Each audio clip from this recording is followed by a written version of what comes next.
Hey docs, as always, we are back with a powerful session for the Chiro-Factor. Listen, when we talk about health, we always mention different areas of the world that we're in or different doctors in different geography. And kind of what we've tried to do with the Chiro-Factor is bring everybody in this profession a little closer together. And certainly take the docs that feel isolated or on an island and make you feel part of the network and the fabric of our great profession. With the feedback that we've had through the Chiro-Factor, we know that we're doing this. The workshop itself, best practices, has been Richter, and we'll probably come out with a 2026 date. If I can get Chestnut to dust off the passport one more time, we will be doing that. But the truth is, the miles are long and the yards are hard, and it takes its toll on us for sure. So this particular episode we did outside in Sydney Harbor. It's absolutely stunning. So if you get a chance to watch the MP4, I strongly encourage it. It's killer. But maybe most importantly is we zeroed in on the Australian audience specifically. So if you do practice in Australia in particular, you'll love this episode. However, it's universal. It is for everybody. We kind of take this conversation all over the globe. We do mention the New Zealand Commission because we love the work that the brothers and sisters in New Zealand started really as a movement in the late 70s. Which led to other studies, other meta-studies. It really created a trend where chiropractic was separate and distinct. Look, I don't want to get too into this here because James and I do an awesome job outside overlooking the Sydney Opera House, which again is why you should take a look at some of the clips and really enjoy this process. If you're an Australian doc, make no mistake, the first 20 minutes is loaded with stats, numbers, and content. You're going to want to write it down. Because the truth is, there's many factors in health, and people look at the things they can do outside of your practice as if it was passive, as if it would come to them in a pill shape. The truth is, you've got to get people excited, motivated to really get out there and do their part in their healthcare, because the first note I will give you is their health is ultimately their responsibility. It's not your job to make them healthy, it's your job to help them get healthy. So put that R word back to them, which is responsibility. And if they take responsibility for their health, they will certainly get better. We've had a number of listeners comment on how much they love this podcast and feel as though we're bringing docs closer together. Look, in 2026, I'm going to be doing virtual coaching, level up coaching, and the only one in the profession at this point that has James Chestnut's blessing. I'll say that again. I'm the only coach that has Chestnut's stamp of approval. So if you want, you can go to levelupmentoring.rocks, click a discovery call, but please do so quickly because by the end of January, we'll have these cohorts set for the year. And when the groups start for coaching and when we start to implement these science-based, evidence-based procedures in your practice, we keep the groups together for majority of the year. So if you want to get in a coaching group that's done virtually, you want my materials that's infused with all of Chestnut's stuff, the evidence-based, deliver on the promise, pre and post testing. There's a system that takes these concepts and puts them into results. The level up systems take concepts and we turn them into procedures, and ultimately your best results are your profitability. And the reason I say that is because you know we're making ethical millionaires and money gives you options. So with your profits, you can help more people out, however that helps for you. So for 2026, please message us, click the link on the website, levelupmentoring.rocks, and we will get you set for a coaching call, a discovery call, to see if Level Up is right for you. But if you're this far in and you're listening to what we talk about and you want evidence-based procedures in your practice that get patient results and you get paid for the outcomes of your patient, doctor income equals patient outcome, then you should join us for Level Up because it's the only Chestnut approved coaching system, and it is one of those things, when you see it the way that we see it, you'll have more patients asymptomatic, less pain, because there's many variables in health. But as you'll hear in this episode, above Sydney Harbor, we know the most impactor, it's the Chiro-Factor.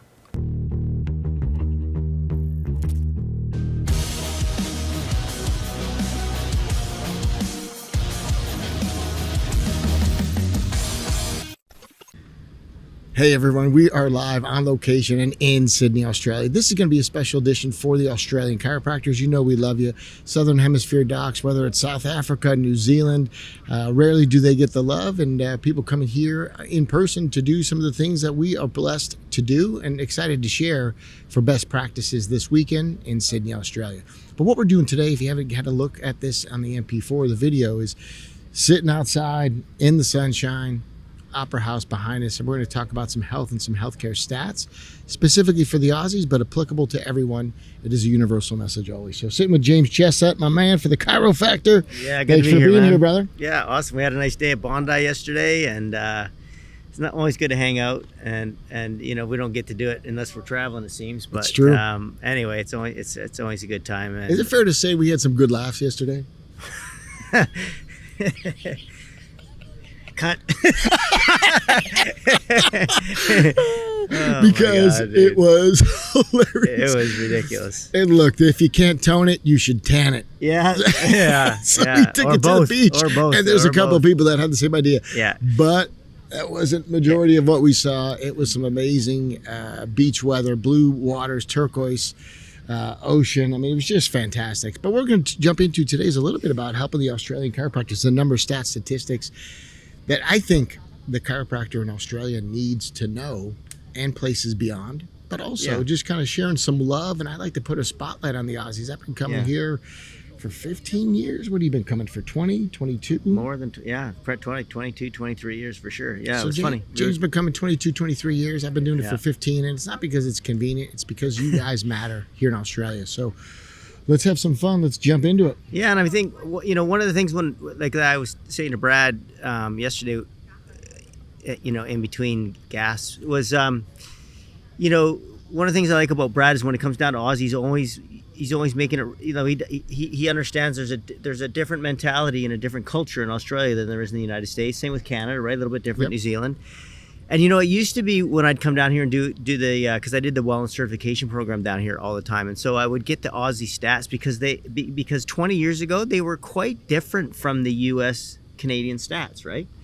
And they're not anymore. Like, I just want people to understand that. I'll share some of it in a minute, but like big pharma and sort of the medical monopoly has taken over all of the Western world, maybe a few exceptions in the Nordic countries, Scandinavian countries, but I'm telling you, man, like the Aussies are now as sick and overweight and medicated and spending as much of their hard-earned tax dollars on stuff that doesn't work, medications that don't work. I'll try to keep it good. And so there is no, the entire world is becoming homogeneous because the entire world is being taken over by the same dark forces, which is big pharma. And it's awful to see, man. It's actually terrible to see. 100%. And what's so true about that is what used to be a discrepancy from country to country, the more big pharma gets involved, the sicker we become. And let's go back to something you said that's super important.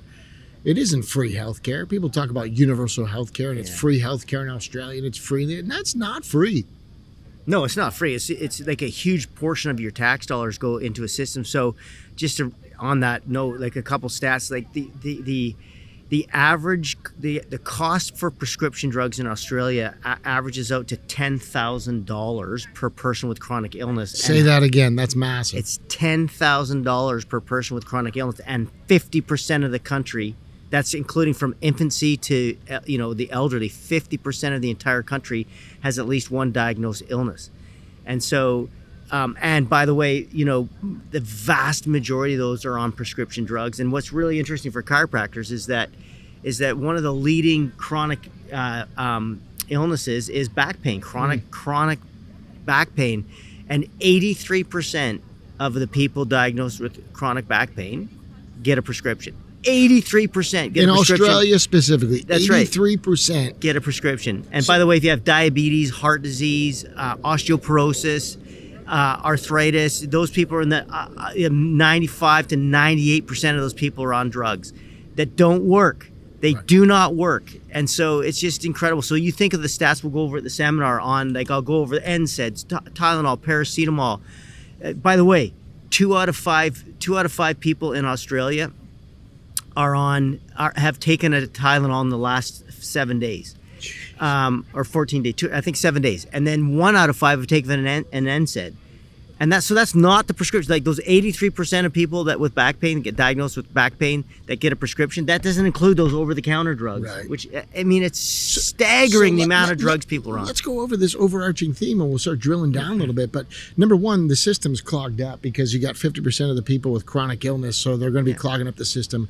If you are a taxpayer, it is not free. You pay into the system. Huge amount of money. And then when you go to utilize the system, it's clogged up oftentimes with people with chronic illnesses living a death style, not a lifestyle like we often talk about in this podcast. And then to take it a step further professionally for you, when they should refer to you and send people to you, 83% of them get a prescription for lower back pain. And that's just a mechanistic use. As you know, we're into the salutogenic model, vitalistic model. And the chiropractors are kept out of the reimbursement system. So like how many different ways do you want to get kicked in the oranges before it's like... Yeah, and kicked out meaning that they spend billions of dollars on stuff that is proven not to work, and they're unwilling to cover something chiropractic which is proven to work. So, for a long time, like, listen, I'm all in, and I totally understand the idea that once people get regular chiropractic care, we're going to see some cool things happen. But let's not ignore the 4 million Australians who are suffering with chronic back pain. These people have they're subluxated, they need you. And whether they're going to understand, the greater good that they could, like the bigger expanse. But listen, there's no greater, bigger expanse than having a healthy neuromusculoskeletal system.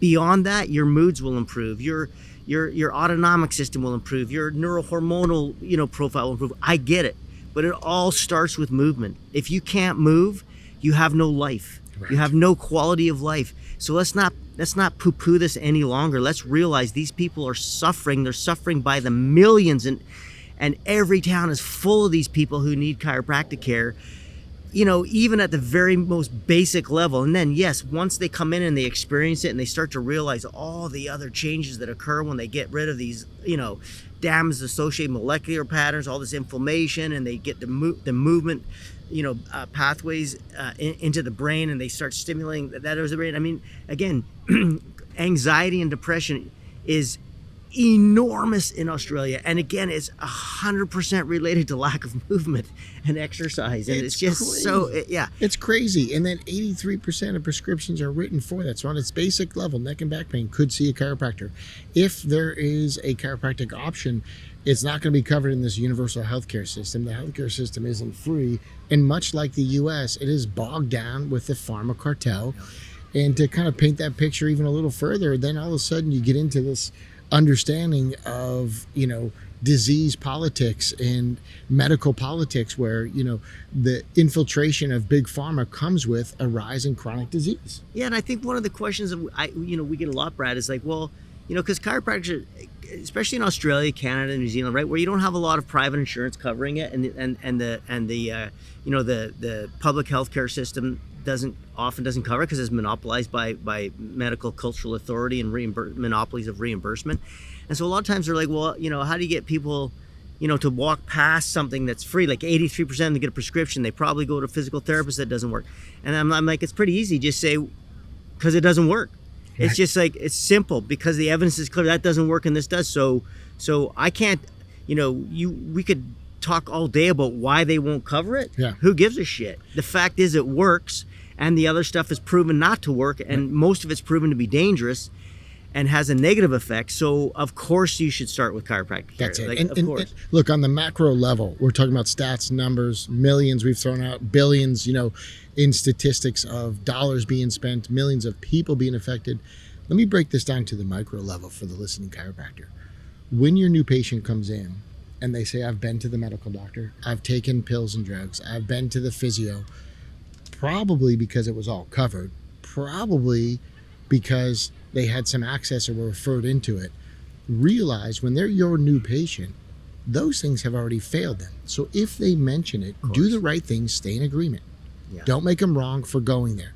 If you say you shouldn't have gone to the MD, then they defend it. That's a really bad thing to do. I'll get into the phrases and why that's important in behavioral psychology. But if you tell them they were wrong to have gone there or try the physio or take the pills and drugs or even see their MD, then they defend it. They dig their heels in. Now you've made a medical advocate. Don't do that.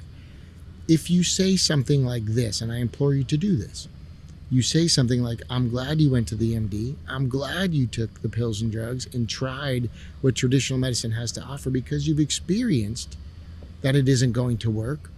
And I'm really grateful you're here. Let's get to work and see if we can help you out.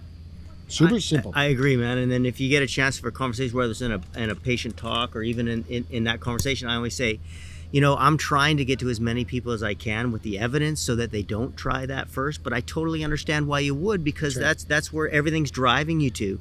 But the reality is, when we're really successful, what we'll do is we'll help people avoid all those unnecessary surgeries and those toxic drugs, and they'll start here first. That's the goal. Yeah.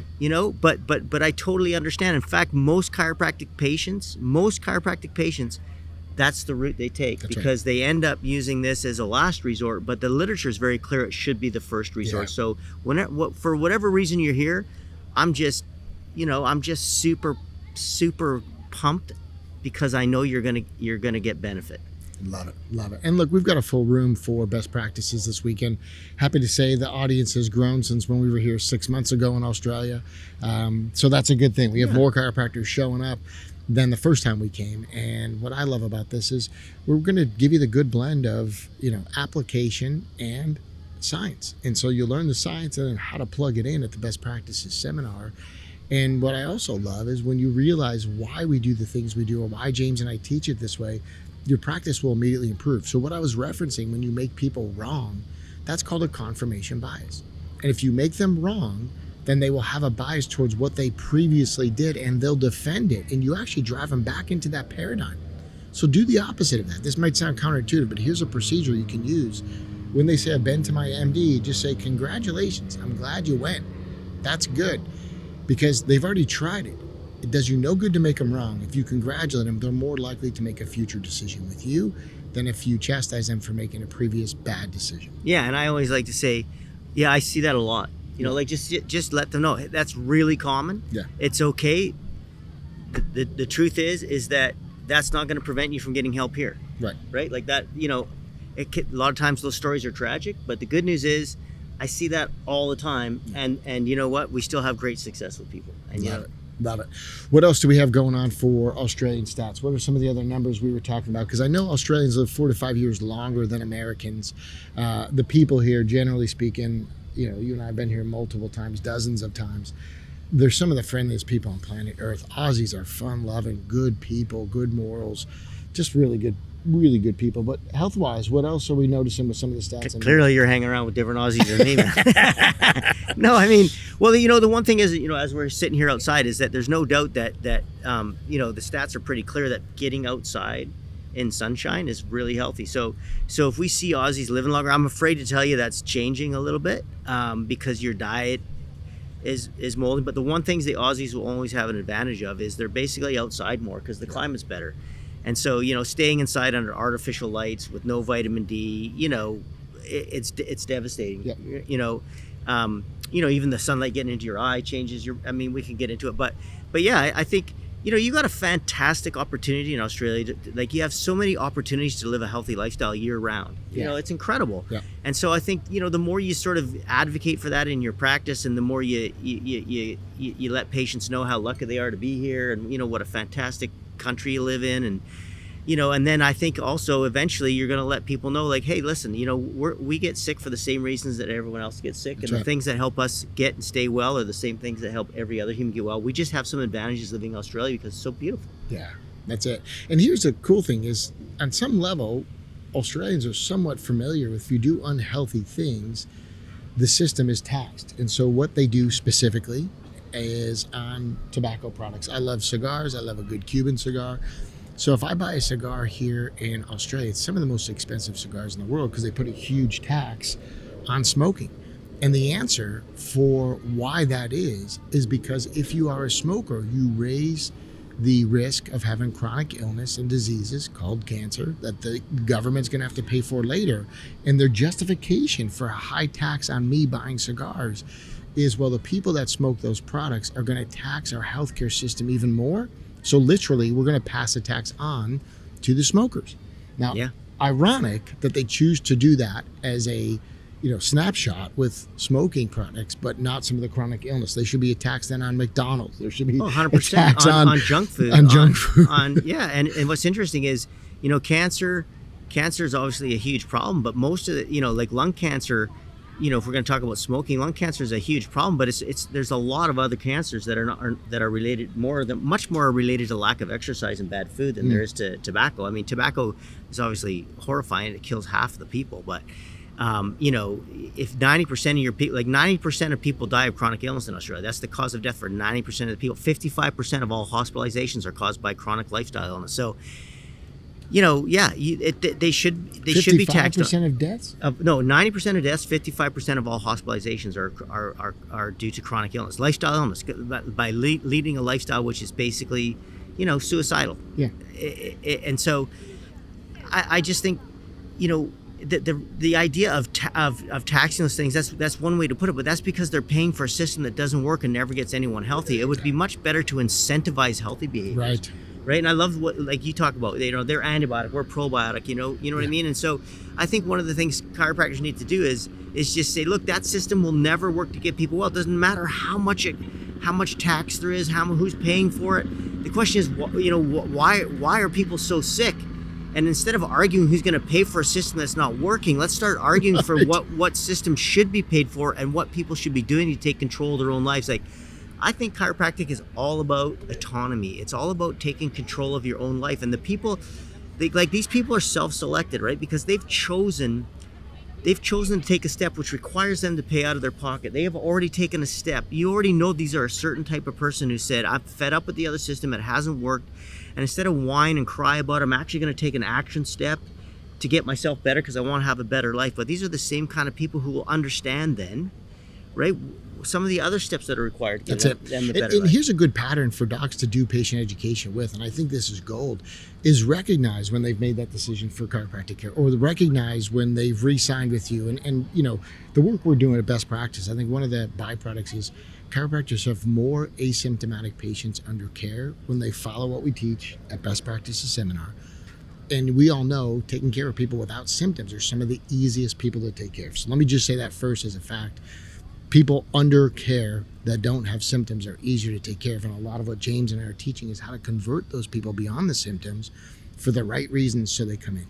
And then we start looking at the language. Once they've chosen to come in for wellness care without symptoms, there's one step in the right direction. And then what I think is really smart from a patient education is do a little compare and contrast. And you mentioned a minute ago. So, in the traditional paradigm of sick care, and there is a different paradigm, sick care versus health care, they talk about antibiotics for treating a disease. We believe in taking probiotics so that your body doesn't get unwell, because more than 50% of your immune system's in your gut, 70% according to some studies.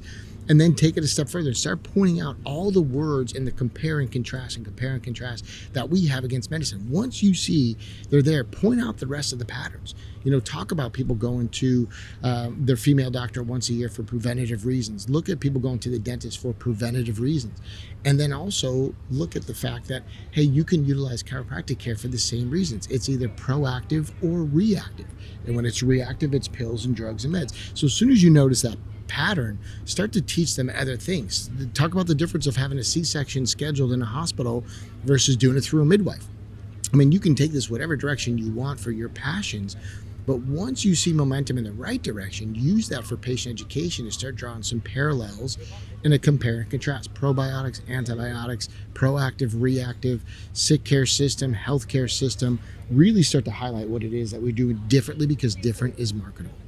I agree, and it's also super attractive. Health is way more attractive than, like, the sickest person getting the best care is still sick and miserable. Oh, dude, that's a Chestnutism. We got to do a double click on that. Say that again. Yeah, the sickest people getting the best possible care that system has to offer are sick and miserable, and they're not getting better. They go into that system, they don't get spit out healthy ever. And so, I mean, we have something so attractive to offer, which is like shifting their health paradigm and their entire lifestyle towards things that actually produce health. Because health is everyone's greatest asset. There's no doubt about it. It doesn't matter how much money you have. It doesn't matter. It doesn't matter. If you don't have your health, you're miserable. Yeah. And so, and as people age, man, listen, like as they age, two things happen. One, they have more money, right? And two, they have more incentive to feel good because, you know, time wins every time. That's it. And as you go forward, it's incredible. And what I, you know, just to chat about wellness care a little bit, is like, just so we understand, wellness care is elective care. Nobody's bludgeoning anyone into coming in all the time or making false claims about it. What we're saying is these things that you've experienced in this initial care and your maintenance phase, or whatever you want to call it, the rehabilitation phase, that's, you know, according to Senator Macaulay, up to about 10 months for sure, at least, right? Yeah. And then you go from there on. It's like the question becomes, well, you know, do you want to maintain what you've gained? Is this a lifestyle that attracts? Because you've got these 10 months to get these people on board. But the truth is, the wellness patients are electing on their own decision to come because they feel better and have a better life when they come versus when they don't. Right? It's elective care. It's not.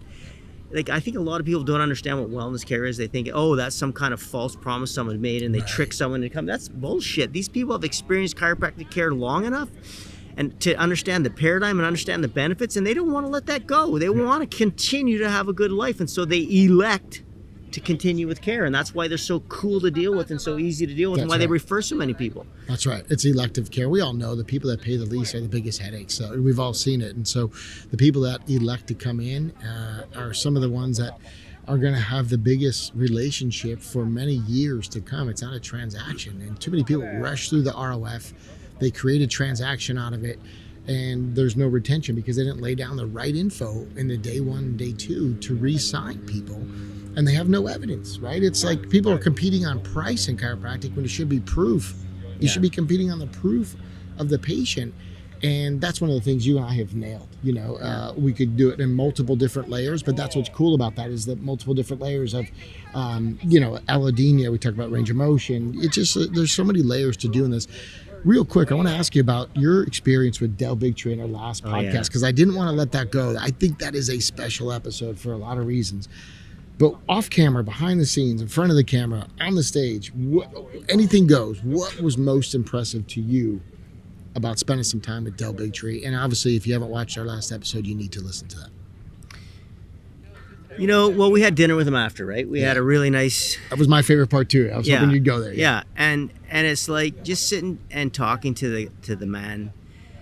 What you realize is he's so engaged and passionate and fully invested in what he does, and it's like he doesn't even have a special needs kid, right? Like he doesn't have, but he's met enough people, you know, whose whole lives have been destroyed, you know, by a harmed, sick, forever sick, dependent child.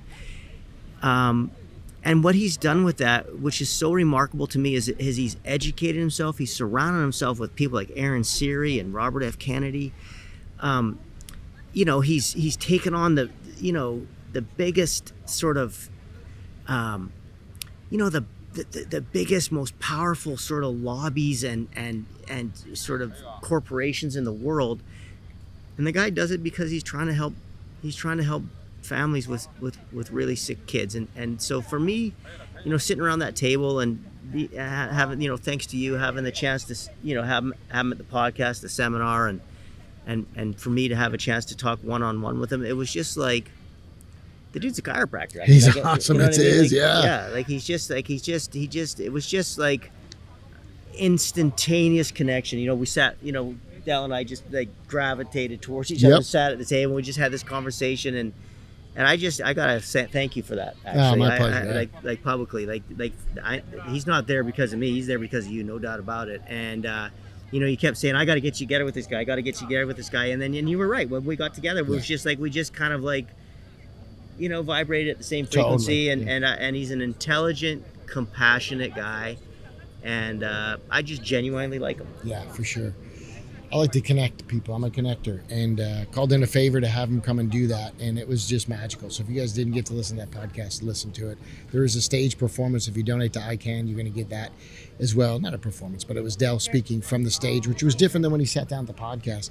But some of the things that he shared with us at dinner personally was just cool, because I'd already spent 3 hours with him, then to have a meal and just sit there and get some inside scoop of what happened at the White House and what happened with Bobby Kennedy. And when he started this fight, it was a losing proposition. It was David versus Goliath. He was never going to win this thing, supposedly. You were never going to take down Big Pharma. You were never going to get these rules changed. This is how it's been for 75 years. And I'll tell you what, it's happening in our lifetime. And I didn't know if it would. I always hoped it would, but the House of Cards, shift, it's tectonic. We're at a moment in history. Right? In fact, the last public newsletter I wrote was for December. I always usually go away from the science, just kind of speak from my heart a little bit. And I was just saying, like, we are in a tectonic shift right now, in terms of the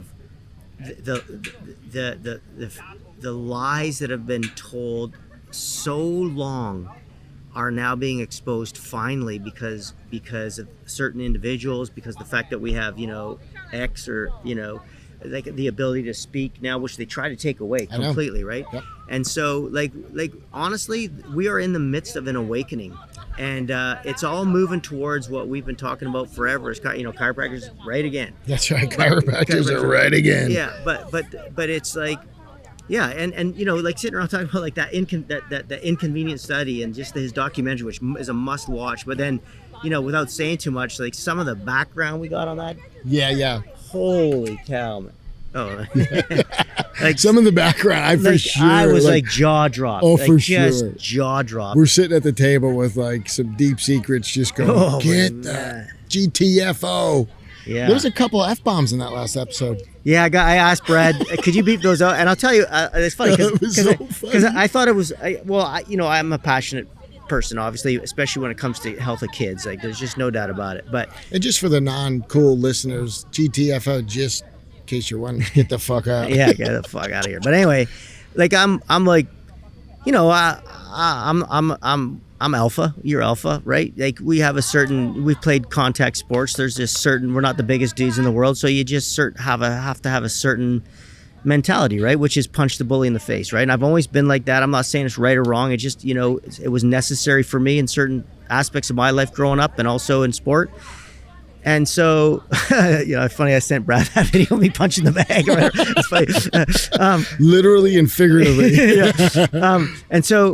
But the thing for me was that was such an important topic, and I think could be so used by chiropractors to spread around to people, which I've already heard so many people have sent it to others, is that my worry was I didn't want to allow the opposition to have an ad hominem attack about the fact that I was dropping F-bombs or whatever, because I got so mad, because I didn't want to detract. I didn't want me to detract from the message, or to allow the opposition to criticize something rather than engage in the actual arguments which they can't win. And so that's why I texted you and I asked you to do it, right? It was selfless. You were like, look, I know it'd be a better episode with it, but to protect Dell, let's do this. And that's thinking bigger, and Dell was like, I don't care, it's fine. I'm like, yeah, well, we care, I care a lot, man. We want to maintain this momentum. We want to maintain this leverage that we're gaining day by day because of guys like Aaron Siri and Dell Bigtree. And then really just to kind of remind people, chiropractic's right again. Hey everybody, hopefully at this point in the podcast, you see that it doesn't matter what country or continent we're on. James and I change the material. We make it specific to you. When I teach in Europe, many of the chiropractors there cannot take x-rays. We have a separate notebook that we bring when I teach level up workshops in Europe, knowing they can't take x-rays. When we go to Australia, we know there's certain rules around care plans, and there's a cognizant effort to keep opera off your back. When we go to the UK, I understand the GCC is not exactly super friendly to the salutogenic model. They don't like this idea of wellness visits. Don't worry, we've baked into the equation the science and evidence for the care that you give beyond the symptoms in a care plan fashion, meaning wherever we go in the world, we make the curriculum fit your rules and regulations so you can sleep well at night. We believe patient outcomes should equal doctor income. If you're interested in virtual coaching without having to travel, without having to come see me in the States, I can be your coach in a level up system that incorporates all of Chestnut's materials in an evidence-based formula.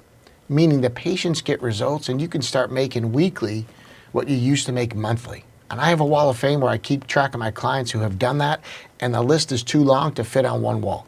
If you want that, go to my website, levelupmentoring.rocks. It's not a .com because it rocks. But at levelupmentoring.rocks, what you can do is click a discovery call, and we'll get on the phone and figure out where your practice weak spots are, what we need to work on, and if these weekly calls are right for you. We put you in a small cohort of doctors from all over the world. You won't be isolated. You won't be on your island. You'll be working together, coordinating, collaborating with some phenomenal chiropractors all over the globe.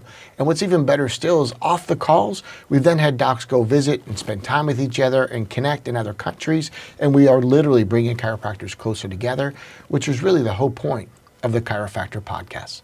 So again, if you've been loving these podcasts, you want to see more of this in your practice, then please go to the website, schedule a discovery call. I'll get on and do a practice evaluation. And if it's a fit, I'll tell you. If it's not, I'll tell you that too.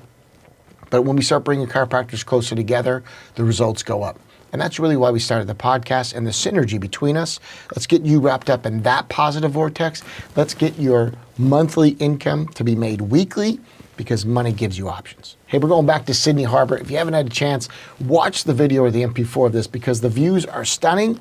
And as always, Chestnut's on fire. Hey, join us. If I can be your coach and help you grow, we would love to do that for 2026, but please hurry, because when the cohorts close the last week of January, then we can't add docs late. So please get on there, get a discovery call. Let's take your practice to the next level. I don't want to just level up your practice. I want to level up your life. You know, and one of the stats that we've been talking about recently was this idea that we may have the police showing up to our right, so if we get kicked out. This idea that 500% disability. What was that in regards to the 500% disability? That was in regards to people who had workers' compensation, who had back pain. You know, basically uncomplicated back pain, right? And so they got either disc surgery or they got fusion surgery. And their rate of disability was 500% greater if they got surgery versus if they did nothing. And by the way, just to make it, Australian, Ian Harris wrote a book called Surgery, the Ultimate Placebo. And Ian Harris was an orthopedic surgeon in Australia for 25 or something years. And he wrote a book basically saying no one should ever get back surgery. It's a complete fraud. Love it. So Aussies, we are trying to show you some love. If you can't tell, wherever we go, we want the message to be specific. I'm doing the Australian salute over here. That's what you call when you wave away flies. Yeah. But what's also really cool about that is 500% disability if they have surgery, 25% chance that the surgical patient has a reoperation, which is crazy. Another surgery that doesn't work for in response to a surgery that didn't work. Not to mention the opioids. Right. And then you look at the studies that show clearly that if you as the rate of manipulation, that's the term they use, adjustment in the literature, by a chiropractor goes up, the long-term use of opioids goes down. It's inversely correlated. It's so cool. I mean, it's incredible. The more adjustments people get, dose response, you've heard us say in this podcast, the less likely they are to use opioids, which we know is crippling at the least. It's deadly for many people. And so the more chiropractic adjustments, please give people the option to do lifetime care, whether it's once a month or once a week. Give them an option to be adjusted. Use your clinical judgment. And the truth is, you're doing it for the betterment of the patient. And without it, there's a number of statistics: surgery, opioids, all the things that we mention casually. 83% get a prescription in Australia for back pain, which is a mostly solvable. Like, it's not all solvable, obviously, but it's a mostly solvable problem. And statistically, their chances are exponentially greater if they go to a chiropractor. And it's like, how is that possibly not the first option? Yeah. And why is it not paid for? I mean, can't be evidence. It can't be, man. Like, I can prove that. No. Like, listen, I'll go on any television program. I'll go in front of Friends of Science and Medicine, the sons of bitches, lying sons of bitches, morons. I'll do anything, man. I'm just telling you cannot lose the argument that the best statistical chance is to go to a chiropractor first, right? By not even close second. And it's just like, second. Why are we not doing this? From the Manga Report on, man, in '93, from the meat study in 1990 on, from the New Zealand Inquiry from '87 on, boom, every single time. the conclusion's the same. And let's talk about the New Zealand study, because that was massive for the profession, and very few chiropractors inquiry. know It was about an inquiry, huge. And basically just to see if the profession should exist on the island. Well, see if it should get any reimbursement at all, because just like it happened with the manga report, what happened was, as they started to cover it more and they took away the economic disincentive, people started to go to see a chiropractor. And so it did two things. It took away a little bit of the economic burden, but most of all, it said, wait a minute, if the government's covering it, maybe it's legitimate. Right. And so all this crap that I'm told is not legitimate, why would the government be covering if it wasn't legitimate? So the people started to go en masse. And then what happened was the MDs saw, and the big pharma saw, that they were losing their monopoly of reimbursement and their monopoly of prescription, because that's what they want to do. They want these people on prescriptions. That's right. And so they ended up having a massive inquiry, and lo and behold, what did they say? They said chiropractors offer a service which is not offered by anyone else in healthcare, and incredibly valuable. And what was that service they were talking about? Not replicating physical therapy and frickin' kettlebells. It was getting adjusted. That's what that meant. And the manga report was the same thing. Chiropractic was synonymous with getting adjustment. We were not molding and replicating a service of physical therapy. And so to our friends in New Zealand, what was that, 1979? 79. New Zealand Commission, which was the New Zealand Inquiry. Yep. And to our friends in New Zealand, we owe you a debt of gratitude, because I'm going to say, and you tell me if I'm wrong on this, but I'm going to say in 1979 set off a series of really important studies for our profession. 100%, because again, one of the things that an inquiry does... It was really does, like a first domino to fall, right? Well, here's the thing. What the inquiry did was it allowed discovery and testimony under oath. So you couldn't walk in and say, and I'm an MD, therefore I'm right, which is what's happened everywhere with the insurance companies, all the reimbursement arguments. Titles versus evidence. Correct. And so what happened with that inquiry was that you had a judge who was demanding that people had evidence for the statements they made, and lo and behold, it turns out chiropractic had more evidence for their statements than medicine did. And so, yeah, that was huge, because we win in court, but we don't win when they can just make statements based on their authority or their credentials, right? So that's very difficult. So anytime there's an argument about what should get paid for, this is not in a court of law. Right. This is based in a room full of people who believe the MD unequivocally and think the chiropractor, it doesn't have the education or the evidence. And for our listeners, you can use this in your table talk. And I love table talk. I don't think anybody dives into that enough, as we should in this profession. And I love teaching it. But it is titles versus evidence. It's authority, cultural authority versus facts. I mean, you can use this in your table talk and say, this idea that so-and-so is a medical doctor, here's their opinion. That's basing the information off of a title of the person, not the evidence. And what's cool about the New Zealand Commission in 1979 and then the New Zealand Inquiry is it actually said, no, this is not a replicated profession. In other words, we're not duplicating what PT does. Right. We are not going into the lane of medicine. This is separate and distinct. It would benefit the population of New Zealand. And it gave the profession a huge boost of momentum. And then early 90s we had Wilk versus the AMA, which we've talked about in this podcast. It also woke up our opponents, right? Like what they realized was, wait a minute, we just realized here that all our bullshit is getting called. And then the Mead study came out, published in the British Medical Journal in 1990 also. What people have to understand, this is what I always say, in public talks or whatever, or even to my table talk, I just go, okay, well, let's just admit that, who has the most cultural authority when it comes to taking care of even back pain? And they're like, medical doctors. I'm like, okay, so let's just for a minute think.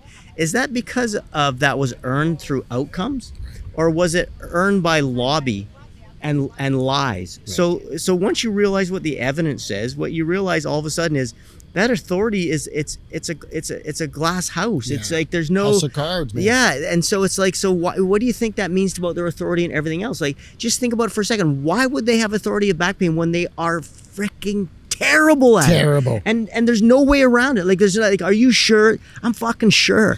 It's like, what about NSAIDs? No. Tylenol? Nope. Joint injections? Nope. Surgery? Nope. Opioids? Nope. Vioxx? Nope.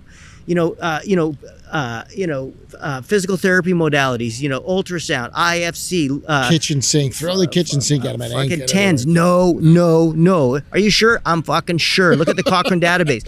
So it's like so you sounded hesitant on that last one. You got to ask yourself, well, yeah, but once you know this and you're like, well, wait a minute. So what is that authority based on? Right. And once you realize the truth is like the whole fucking thing is a lie. So this idea, like I was saying to Brad, I watched The Big Short. It's one of my favorite movies. I watched it on the way over here.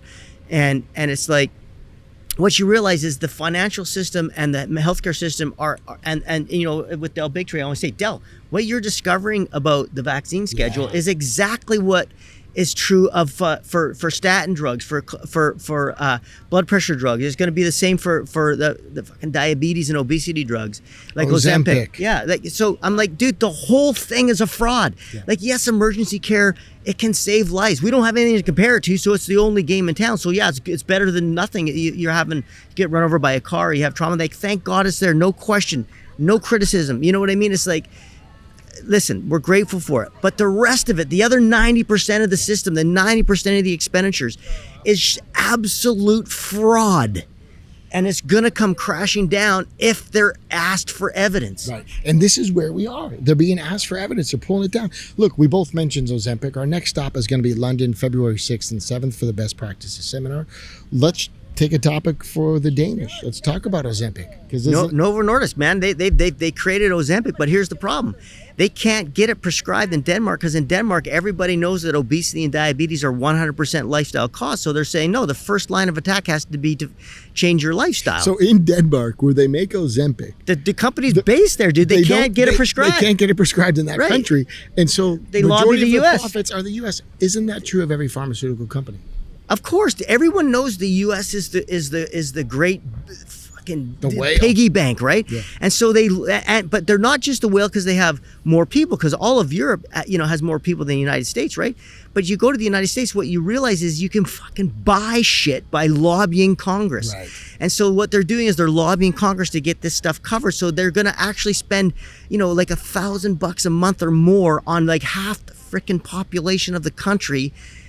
And again, where that money has to come from somewhere, because there's only so much money. So that means that they're taking it away from heart disease, and they're going to say, yeah, but we're going to prevent heart disease by getting people less obese. And yeah, for a couple of years, then watch what happens. The lawsuits are already starting, and so it's like, but they literally know that they can buy their way into the system in the United States and make hundreds of billions of dollars before the lawsuits come, and they pay hundreds of millions in fines. It's just crazy because the country that makes Ozempic won't allow direct access to the people until they try diet and exercise. Yeah. In the U.S. they go, if diet and exercise fail, do you take this drug? No, when you fail the diet and exercise. I think there's like 1,800 cases of blindness in the U.S.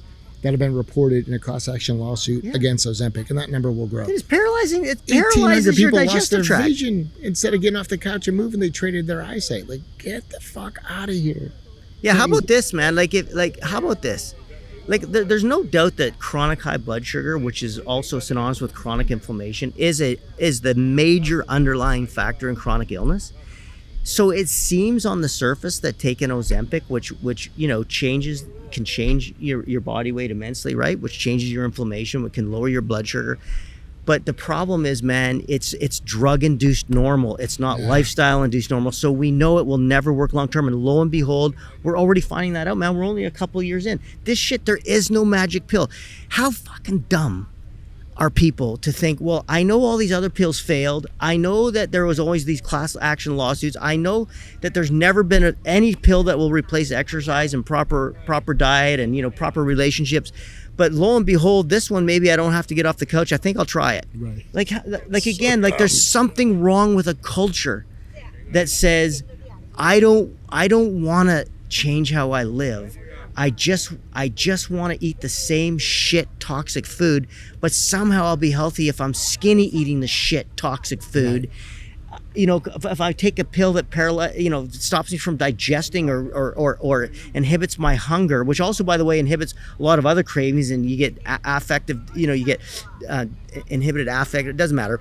But what I'm saying is, imagine how sick a society has to be for someone to go, yeah, I think I'll keep eating the same shit that's clearly killing me to the point where I'm diagnosed with this horrible illness, but I think a toxic pill will fix me. Right.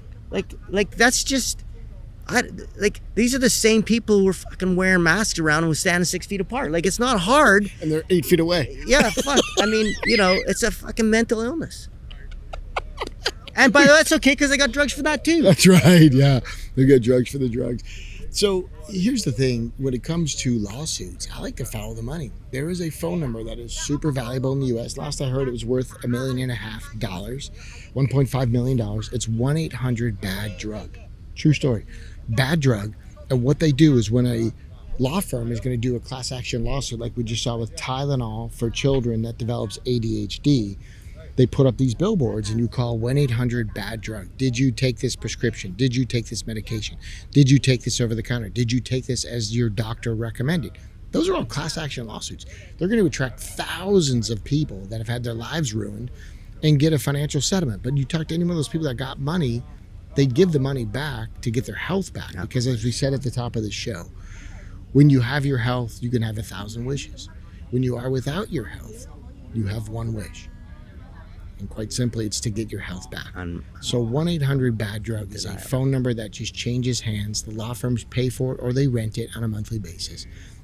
And then what they do is they direct every call from that to the law firm that is paying or renting for that number.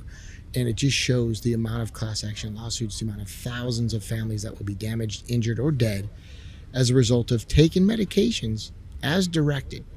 Yeah, as prescribed directed, by that's your right. doctor. But Brad, follow the science. These people are, just the fact because they're serial convicted felons, this time they're not lying.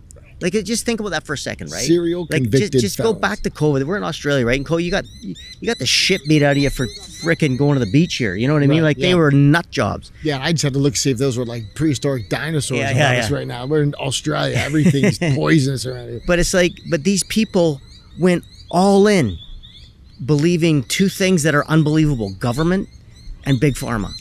And it's just like, if you ask the normal person, if there are any, if you ask these people, you go, do you trust government? No. Do you trust big pharma? No. But if you scare the shit out of them enough, guess what they did? Yeah. They stood 6 feet apart. They finked on their neighbor. They wore masks everywhere that were proven not to work. They took they approved mandates for a vaccine that did not stop transmission. You know what I mean? They put it on a childhood schedule for children who had no risk from COVID, zero, and relatively high risk from myocarditis. And so it's like, what happened, man? And I'll tell you what happened. Same shit that happens every year with every other drug. Like, if you were surprised by COVID, you had your head up your arse. Yeah. It happens every year. What about statin drugs? What about cholesterol drugs? What about Vioxx? What about the opioids? What surprised you? Right. And let's do this, because I asked this of my patients on my table talk. Do you think the government tells us 100% truth and 100% of the topics? And I've had two people say yes. Then I'm done talking. You believe 100% of what they tell us is 100% truth. Cool. So most of my patients say, no, I don't think that. Were they left wing? Well, then it's like, no, of course not. Then they'll tell you depends which government. That's right. This group's in. You can't trust a word they say. This group's in. I trust everything they say, right? But the problem is the pharmaceutical companies have been bad for decades. So it didn't matter if it was left or right. It was all bad because they're in bed with the lobbyists, which control the laws, which is where the policy comes from. And my point is, it doesn't matter who's in power. If you don't have discernment and you don't have the ability for critical thinking, then the government is complicit. They are funding the early exit of so many people, whether it's in Australia, whether it's the US, sure. and the contradictions of, like, we're going to tax cigars because that's a health risk. It's going to weigh down the system. So therefore we're going to pass that tax on you. Then they should do it for sugar. Of course, but no sugar. Remember the study, the fraudulent study they paid for to say that sugar didn't cause heart disease and fat did. Remember that? They came out of all these Harvard scientists and they admitted it later, and they said, oh yeah, our bad. It's only 50 years of a food pyramid. Even going back to the COVID thing you were talking about, it's like, I hate these people, man, dude. I'm getting so pissed off right now. I hate these people. But the Thanksgiving, the Christmas, Hanukkah, Kwanzaa, whatever you celebrate this time of year, we 5 years ago were told social distance at your family get-togethers. I No know, more right. than Or 3 don't let family your members get together. and don't even let your unvaccinated family members. They're scum. Don't let them come. And at 2 years old, you're 2 years old. Okay, here's your mask for the rest of your life. That was the recommendation. Anyone over the age of 2 needed a mask. You ever try and put a mask or even a diaper on Did you see the little kids crying? They were just forcing them to do it. Ridiculous, man. Dude, but this is it's like, So the government is complicit. Let's just get that straight, right? They're not. why does the government not cover? Let's just go, like, again, as a chiropractor, none of this shit should surprise you if you are actually an educated chiropractor, because you've realized all along you've had the best intervention proven beyond any reasonable doubt for how long, and the government won't fund it, but they'll fund shit that they know doesn't work and causes massive disability, causes massive harm, and is ineffective. But the government is still funding that shit. Why? Because the government is not honest. The government is not even smart. They're not telling you 100% of the truth. 100% Of course, of the time. and they're bought. So it's just like, I don't understand how people. And by the way, anybody ever who tries to silence opposition is the devil. The devil. If they're telling you you can't question something, or they're trying to censor you, Then you're on the right path. well, yeah, maybe, but for sure they're the devil if they're trying to stop free speech of any kind. You know, this idea, like, you know, that, oh, someone might insult me, so, you know, like, it's just ridiculous. Listen, it's like we are, thank God, I believe this pendulum is starting to swing back a little bit, but it's like common decency says it's okay to disagree. Names can't hurt you. You know, calm down, take responsibility for your own health, for your own feelings, because that is your health. And, you know, I think, you know, chiropractors can just get out there and give that message, because that message is becoming more and more welcome. Yeah. Let me ask you, as we kind of wrap this baby up, any other stats, numbers, Australian stuff we should know? I love that we got to work in New Zealand for this podcast. Australia, it always comes back to the bigger picture. You and I have the Canadian-U.S. perspective. We've tied in Europe with Ozempic a little bit. I mean, look, we've got a global vision for healthcare, and if you can't tell, our compassion is for the patients who are due to receive it. Yeah. Like, they deserve it. They deserve the opportunity. That's the feeling I want every chiropractor to get. This is why when we do best practices, like the coaching, the integration of what we do, it's like how to get results for the patients. And the byproduct is you get results, as we say, ethical millionaire. You know, Right. Some of the science and the research, I'm going to post this on my Instagram because I've had some questions. Where can I get it? It's Dr. Glow DC, and I'll post some of the studies, some of the things we talked about, the numbers for Australia. But the 83% of back pain gets a prescription should rile you up as an Aussie chiropractor, because that is 4 out of 5 people that walk into an MD's office with back pain should be sent to you. At the very least, they should have the same philosophy, which is we want what's best And for the patient. I'm going to give the citation for that at the seminar tomorrow. Like, I'll actually show them where I got that. It's right off the Aussie government. What else? Website. What else should we know? Any other numbers you have packed for us? Here's what I would say, right? Like, I would say this, that if you have any question whether or not your country is under the thumb of big pharma and the medical monopoly, which is really big pharma, right? Ask yourself what your country did during COVID. Did it look like all the other countries? Was this coordinated worldwide? And how?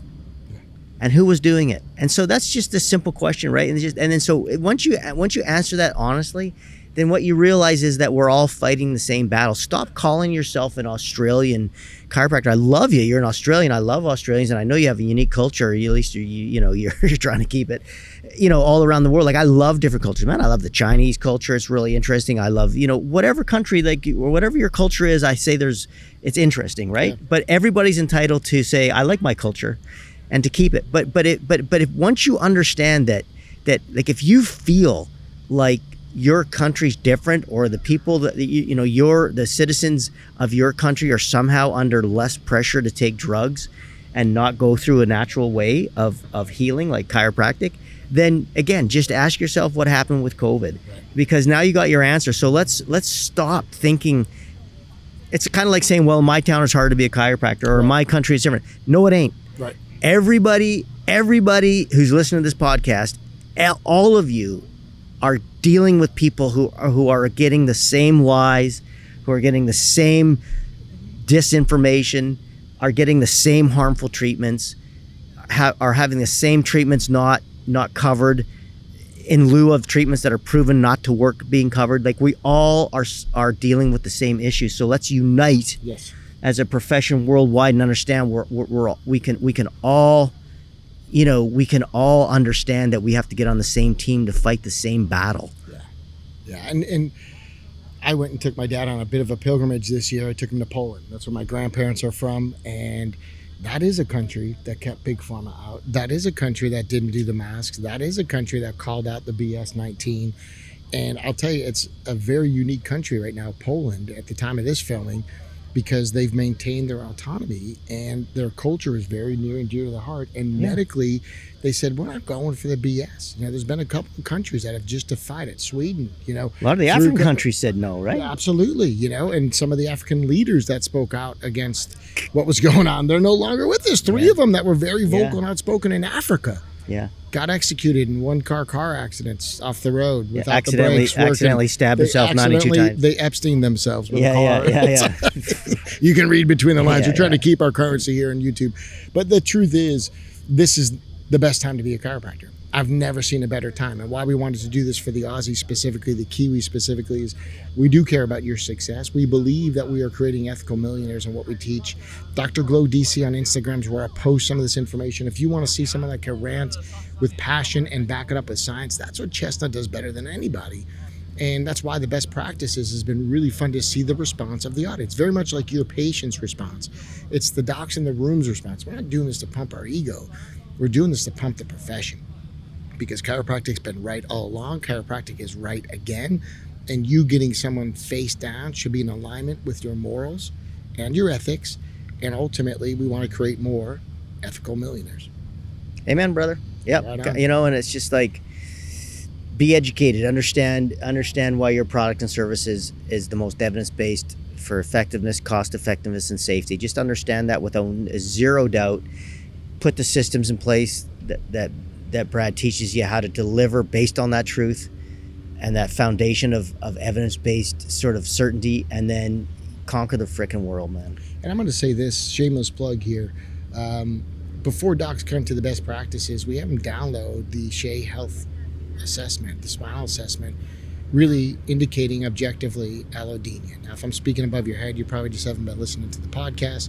But the idea of what we have docs do even before they come, because it's interactive at the workshop, you don't have to wait to the workshop to download that. Go to Chestnut's site and 8choice.com. Get the spinal health assessment. And if you do the chiropractic spinal health assessment, that is where you can quantify the metrics and the numbers and then show them at the re-exams the progress that's being made. Exactly. But too many chiropractors, they present on price, not on proof. And what we're teaching you to do is deliver on the promise. So you have pre and post. You can show them the changes you're making, which at the second money, or as we call it, the re-sign. But that visit where you get them out of their initial care into the next, I do that better than anybody else in the profession, because we set up so many things early on to get them into the wellness paradigm that James teaches. So they go hand in glove. If you want me to consider taking you on as a coaching client or to work through our systems, just message me. I get questions all the time. Where do I jump in? Just message me. Let me see where it's right for you. Could be a workshop, could be a one-on-one phone call. We can do a discovery call. Let me see where your practice is. I can't just give you a blanket answer. And I would say too, like, just come to one of these seminars and talk to people who are coaching with Brad. Right. The reason I'm teaching with Brad is because good people who I'm like are solid and I trust. Right. I always say, like, my best quality is the people that I call friends. They're like that's my best. That's my best advertisement for myself is people I call friends. And when those people came to me and said, dude, I coach with Brad, it really helped me. It's like, he actually, this is years ago, he talks about your stuff. He's not telling us to, do anything unethical. It's just like, and so that was a real big impetus for this for me, right? But it's just like, come and experience it and talk to some people who are doing it. And it's like, when you get it right, what you realize is you're giving human beings an opportunity to experience chiropractic and the better function and health that comes with it. Give them that opportunity to experience that for long enough. Then they're going to make a call on their own based on their own experience without any bullying or bludgeoning or coercion. And you know what? Many of them, once they get that opportunity to experience it, they make their own call when you give them the opportunity to continue. That's right. But it's an opportunity you're giving these people to have a better, more functional life. And then from that, they choose to stay. That's it. They choose, and that's big. So the initial report of findings, I'm seeing a big trend right now, 4, 5, 6 minutes for an ROF. It's too quick. Oh, yeah. If you can keep it under 20 minutes, congratulations. We have a 12-minute report of findings. And what I'm doing for majority of the report of findings is setting them up for the next phase of care, their wellness care. Because converting people in pain is easy. That's why it can be transactional in 4 minutes. But if you do it right and you spend a couple extra minutes, up to 12 minutes, we've really set it up where your conversions into wellness care will be higher than your report of findings. In other words, you really quickly have more people under wellness care than people coming in for corrective care. And at first, admittedly, 3 times a week, if they're coming in for that, you might have more care visits for a person in pain because they're coming 3 times a week. I like 1 time a week or every other week for my wellness patients, but the number of people far exceeds on that column of wellness patients than my corrective care patients, right? Because they've had the experience of chiropractic, right. which is That's phenomenal. Right. And if they didn't like it, that's okay. They wouldn't come in. See you, man. But the cool thing is, that's how you know you're reaching a community, because it's how many different people get chiropractic care. Not did you see 500 visits, how many different people inside those 500 visits a week. That's what I like. We're changing families and genealogy. And if you understand, we will get into this maybe at another time, but even like the telomeres and some of that stuff, chiropractic is increasing quality of life, quantity of years. I mean, just across the board, you got to feel good about it. So what James and I are doing is collectively collaborating and getting the information that's the best in science and evidence to you in a way that's practical for your practice. You'll get patient results and you become an ethical millionaire. And I'm telling you, the reason we can see a high volume is most of my patients on any given day don't have symptoms. So we're adjusting them for lifestyle, and what they do outside the office is a lot of what we teach, right? The health talks, the outside stuff, it's huge. And the truth is that, man, it's okay if they keep coming for life because they don't want to be in pain. Right. I just don't like this, I just don't like this idea of us putting on our vision of why they have to come to chiropractic. They're going to experience what they experience. And a lot of things, if you're not asking the questions, you might not find out what they're experiencing outside of the neuromusculoskeletal realm. So it's important to ask those questions. I think it's super important. But everybody gets to choose why they come in for the first place, and everybody gets to choose what the value is for them for continuing. Yes. Right? And that is all going to be based on your reporting from a proper assessment and their experience. That's it. And to me, a person's worth is equal. We've got a group of people over here. Human life is human life. And the only time I would say maybe one life is maybe more important than another, it's if it was a child's life versus my own. They got more years in front of them. But your worth is fixed. Your value is flexible. And what I see is chiropractors don't know how to convey their value. Some chiropractors get into an ROF and they're very good at conveying their value and their practice is booming. Other doctors struggle with conveying the value. Mm-hmm. Your worth is fixed. Your value is based on context. And too many chiropractors have 5 years, 10 years of experience where they've struggled and they go, well, I guess I'm just a struggling chiropractor. No, you just haven't learned to communicate your true value, and we can fix that. Your worth is fixed, your value is flexible. And if you haven't figured out the rhythms yet to do that correctly, keep listening to these podcasts, join us at a workshop. I'll take you as a coaching client, but man, there are people who banged a U-turn to where what they used to make monthly, now they collect it weekly. And that is one of my calling cards for docs, is what you used to make monthly, now you're making it weekly. And think about the results and the miracles and the patients that are coming in off of that, getting them off the pills and drugs and meds, getting them away from the surgery. And the reason I love talking about the surgery is you have to know what the avoidance behavior is. And if we're saving people from that, you got to feel really good about it. And how much does that cost? Like some chiropractors are like, like they somehow feel like, well, it costs them so much to come to me. No, they pay them much more in tax dollars to get the back surgery. You know what I mean? Like, like you're so inexpensive. And also I will say this, you'll never be valued by another more than you value yourself. And so I think that's what starts with why we do the best keep raising practice. your own value. Yeah, that's right. But the understanding of that evidence behind that does increase your perception of your own value and the value of your product and services. And I think we were talking a little bit, but it's like one of the things I like, we get a lot of emails, right, about people, just saying, thanking us, and that's super kind. But we were talking about yesterday on the beach. And keep them coming, by the way. Yeah. Send checks. I don't give a shit about the compliment. But the other thing that we were talking about the comments down below. And on the beach yesterday, when we were talking in between Brad poking me, what was that could be taken so out of yeah, that's true. Yeah, never mind. But anyway, is like is that we really want to get some people on the podcast who've experienced the seminar and experienced, then went on to the coaching, used the spinal health assessment, and the nutrients, and like just followed our protocols. And we want to get those stories out there, because our emails, I don't put them out publicly. Brad's way better than that than me. But what we really want to do is have you send in your experiences, right? And then what we want to do is we were talking yesterday, is like, we'd like to do a podcast and get some of those people on, because when you tell that story, it's going to inspire other people to do the same thing. Yeah. And but it's like, the idea of it is that if we can inspire more people to do it, like, it's just the ethical millionaire side of it, which is that we only want people to buy in if they're getting exponential increased value in their investment, right?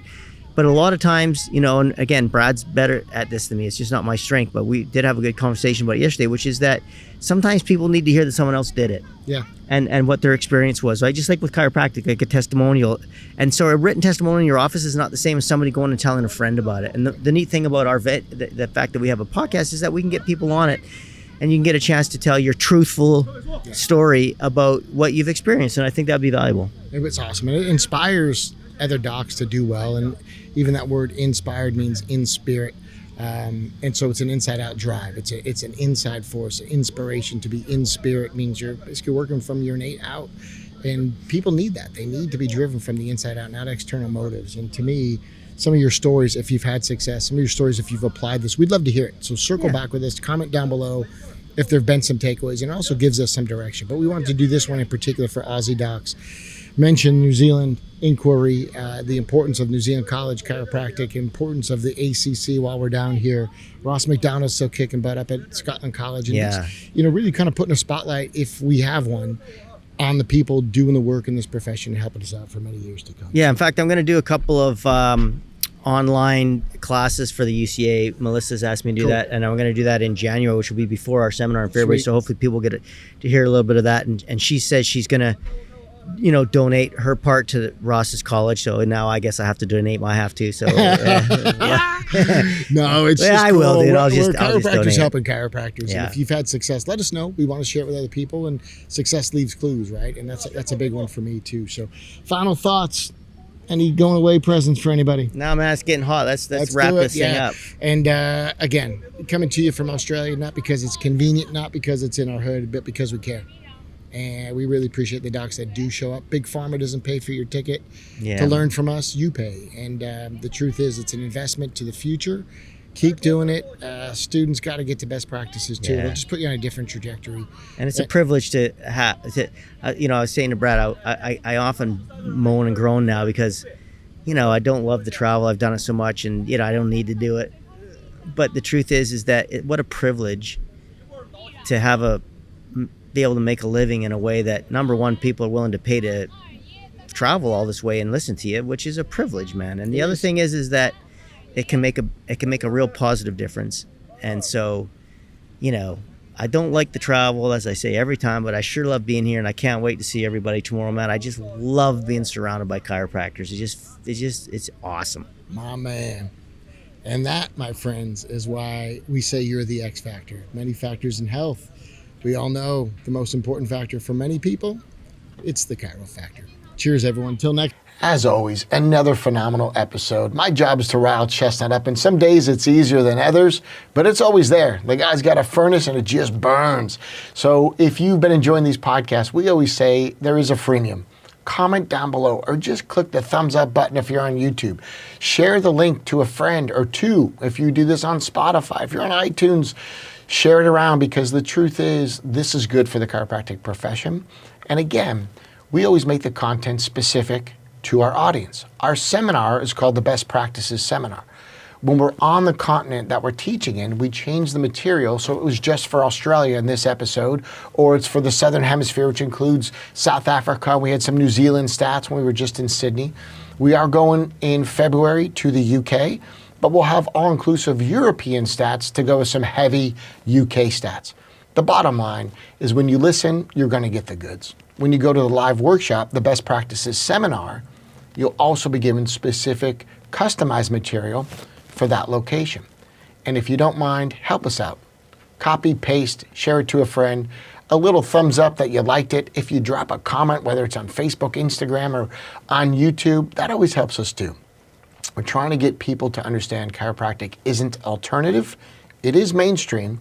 And for many people, we should be their primary doctor before they take the pills and drugs and surgery and they come to us as a last resort. Let's not be the last resort. Let's be their first option. And you can help us by getting the confidence up of your colleagues, your friends within the profession. So please share the link. And if you appreciate Chestnut's fire and intelligence, I'm always his advocate as well. So drop him some love. Thank you again for joining us for the Chiropractor. Thank you for the success of this program. And if you'd like to be a Level Up coaching client, I would just remind you, go to the website, schedule a discovery call, but please do so before the end of January, because when we kick these things off, it is a phenomenal process through February and majority of the year that will get your results. Look forward to being your coach, helping you as a mentor, and as always, your friend. Cheers, everyone. There are many factors in health, but as you can tell, the most important one for us, it's the Chiro-Factor. Keep doing your work. It is awesome. Happy New Year, everyone.